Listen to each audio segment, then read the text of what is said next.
ऐसा लगता है कि होम मिनिस्टर साहब के आते आते आप लोगों को ऐसे जूते पड़े कि पिछली तकरीर जो आप लोगों ने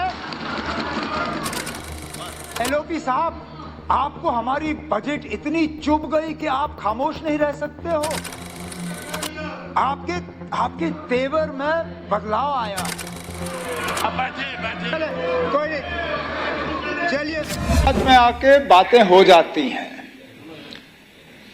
मैंने जो कहा उस पे इनको बुरा लगा, मुझे उस बात का अफसोस है।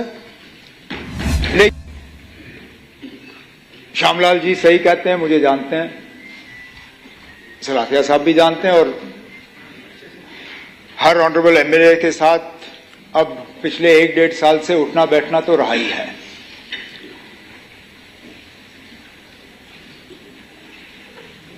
अगर इन्होंने मुझे कल उस वक्त बोलने दिया होता, मैं खुद अपनी बात को विड्रॉ कर लेता। मैंने उस वक्त आपसे कहा था मुझे 1 मिनट दे दीजिए, मैं इसको क्लियर कर दूंगा। लेकिन इनके फील्ड कमांडर जो हैं वो राजी नहीं थे।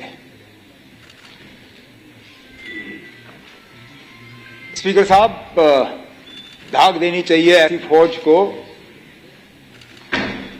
जनरल मैदान छोड़ के चले गए, लेकिन फौज जो है मोर्चा छोड़ के गई नहीं, बैठे रहे।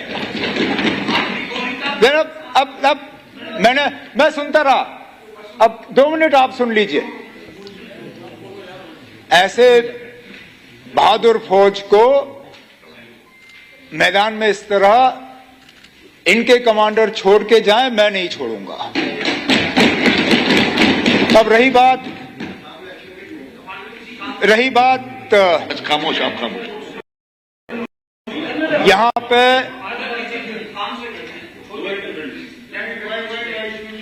जज्बात में आके बातें हो जाती हैं। मैंने जो कहा उस पे इनको बुरा लगा, मुझे उस बात का अफसोस है। लेकिन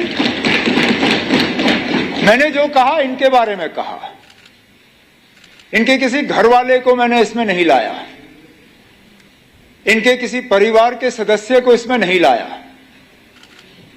इनके फील्ड कमांडर जाते जाते मेरे मां बाप और मेरे दादा मरहूम को भी इसमें शामिल करके चले गए। लेकिन चलिए, मैं उस चीज को भी छोड़ देता हूं, स्पीकर खामोश। स्पीकर साहब, मुझे जितनी फिक्र अपने एमएलओ की है उतनी फिक्र मुझे इनकी भी है।